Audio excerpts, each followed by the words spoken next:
Hello दोस्तों, और आपका बहुत बहुत वेलकम है हिस्टोरिया चैनल के एक और नए वीडियो में। इंडिया की एक ऐसी डेस्टिनेशन जहां एक साइड तो राजस्थान जैसा दिखने वाला भूरा, बंजर और रेतीला व्यू है और एक साइड है केरल की हरियाली। एक साइड झील है तो दूसरी साइड हजारों फीट ऊंचे पर्वतों के बीच है सुंदर घाटियां। ऐसा अद्भुत और अविस्मरणीय है लद्दाख। पर क्या है इस अद्भुत लद्दाख की हिस्ट्री? ऐसे कौन कौन से राजा थे जिन्होंने यहाँ रूल किया और यहाँ बुद्धिज्म कैसे आया?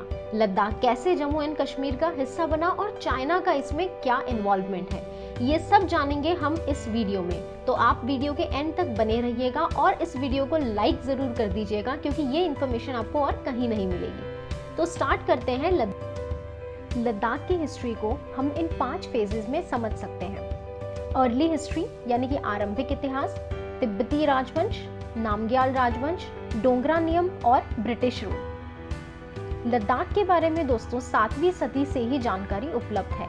इसके पहले की इंफॉर्मेशन लिखित रूप में कहीं नहीं है, पर हम जो दूसरे राज्यों की हिस्ट्री पढ़ते हैं उसमें हमें लद्दाख का जिक्र मिलता है, तो उससे हमें काफी सारी खास बातें पता चलती हैं।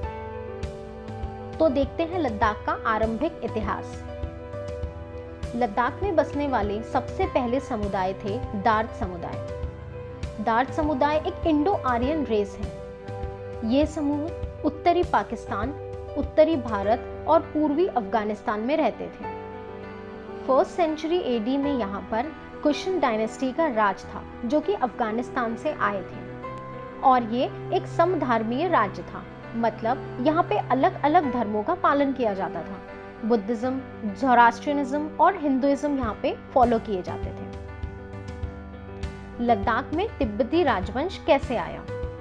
8th सेंचुरी तक आते आते तिब्बतन एम्पायर काफी बड़ा हो चुका था और लद्दाख अब तिब्बत के अंदर था। पर यहाँ के लोग मूलतः दार्द समुदाय के थे जो कि आर्यंस थे। तिब्बत के प्रभाव में यहाँ पर बौद्ध धर्म अपनाया जाने लगा जो कि एक तरीके से तिब्बती मूल का बुद्धिज्म है। तिब्बती साम्राज्य के पतन की शुरुआत 842 में हुई और इस दौरान तिब्बती साम्राज्य काफी अलग अलग समूहों में टूट गया।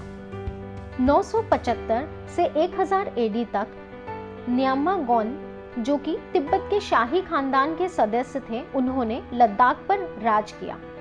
अपने राज्य में इन्होंने लद्दाख को काफी बढ़ाया। इस डायनेस्टी के पहले राजाओं के बारे में ज्यादा इंफॉर्मेशन नहीं है। न्यामीगोन के परिवार ने 13th सेंचुरी तक काफी अच्छे से अपने राज्य की प्रगति करी और सीमाओं को बढ़ाया। 13th सेंचुरी के पहले तक मध्य एशिया में टर्किश, सुल्जुक्स और काफी अलग अलग नोमैडिक ट्राइब्स थे, क्योंकि रोमन एम्पायर भी उसी समय छोटे छोटे हिस्सों में बंट गया था। 13th सेंचुरी के बाद करीबन 1219 से 1223 के बीच में मंगोल इन्वेजन हुआ। मध्य एशिया में ऐसी तबाही के कारण लद्दाख पर भी बहुत असर पड़ा और लद्दाख 2 हिस्सों में विभाजित हो गया। ये जो लद्दाख विभाजित हो गया था उसे बाज़गो के एक राजा ने फिर से एकत्रित किया। इस राजा ने अपना उपनाम नामग्याल रखा जो कि आज भी कंटिन्यू है। लद्दाख में अब नामग्याल राजवंश का दौर आया। राजा ताशी नामग्याल, जिनका कार्यकाल 1555 से 1575 तक था, उन्होंने एशिया से अटैक करने वाली सेनाओं का खूब प्रतिरोध किया। 1616 से 1642 के दौर में नामग्याल डायनेस्टी के राजा थे सिंगे नामग्याल, जिन्हें लायन किंग का खिताब भी दिया जाता है। इन्होंने बहुत सारे पुनर्निर्माण के कार्य किए जिसे रिस्टोरेशन वर्क कहते हैं। जो मोनेस्ट्रीज बलिस्तीन से आए मुस्लिम सैनिकों ने तोड़ दी थी उन्हें ठीक किया। राजा सिंगे नामग्याल एक मजबूत सम्राट, एक बहुत ही अच्छे राजनेता और एक कुशल बिल्डर भी थे। उन्होंने ऐतिहासिक 9 मंजिली लेह पैलेस का उन्होंने लद्दाख में हॉर्स पोलो का भी प्रचार किया। अब जानते हैं कैसे आया लद्दाख में डोगरा राज। आगे जाके नामग्याल डायनेस्टी के राजा मुगलों से पराजित हो गए। उस समय जहांगीर और औरंगजेब ये मुगल रूलर्स थे।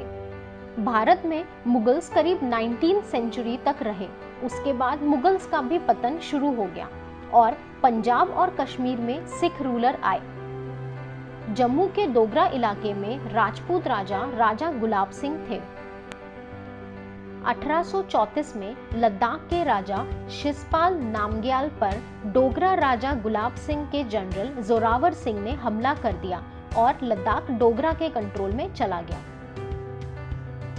1841-42 में डोगरा टिबेटन वॉर हुआ। लद्दाख पर चाइना के अधिकृत तिब्बत ने हमला कर दिया। इस युद्ध के बाद लद्दाख को जम्मू कश्मीर के डोगरा स्टेट में मिला दिया गया। नामग्याल डायनेस्टी के राजा को स्टॉक में भेज दिया गया। जब हम अभी भी लद्दाख घूमने जाते हैं तो स्टॉक विलेज देख सकते हैं। स्टॉक लद्दाख से करीब 6 से 7 किलोमीटर के अंतर पर है। 1845-46 में जम्मू और कश्मीर में हुआ सबसे पहला Anglo Sikh war. British east India company और सिख एम्पायर में हुए इस जंग में डोगरा राजा गुलाब सिंह ने ब्रिटिश का साथ दिया। ब्रिटिश जीत गए और Jammu and Kashmir princely states बन गया। गुलाब सिंह ने ट्रीटी ऑफ अमृतसर 1846 के तहत लद्दाख और कश्मीर वैली को ब्रिटिश सरकार से खरीद लिया। गुलाब सिंह ने ब्रिटिशर्स का साथ दिया था, इसीलिए ब्रिटिशर्स ने खुश होकर princely states of Jammu and Kashmir के राजा गुलाब सिंह को बना दिया। 1947 में भारत विभाजन के बाद लद्दाख जम्मू और कश्मीर का हिस्सा रहा। यहाँ की राजधानी रही श्रीनगर। आजादी के बाद भी लद्दाख में कई तनाव चलते रहे। लद्दाख में स्थित कारगिल के लिए 1965, 1971, 1999 में तनाव बना रहा। 1949 में चीन ने नुब्रा और सिंकियांग के बीच की सीमा बंद कर दी। ये करीब 1000 साल से इंडिया और सेंट्रल एशिया के बीच में एक ट्रेड रूट था। 1962 में चीन ने अक्साई चीन पर कब्जा कर लिया और पाकिस्तान के साथ संयुक्त रूप में सिंग्याल और तिब्बत और काराकोरम राजमार्ग को जोड़ने वाली सड़क का निर्माण किया। 1950 में चीन ने तिब्बत पर आक्रमण किया और दलाई लामा सहित हजारों तिब्बतियों को भारत की शरण में आना पड़ा। उस समय से धीरे धीरे तिब्बती रिफ्यूजी बनकर लद्दाख लेह में आते गए। आज यहाँ पर तिब्बत से काफी रिफ्यूजी रह रहे हैं।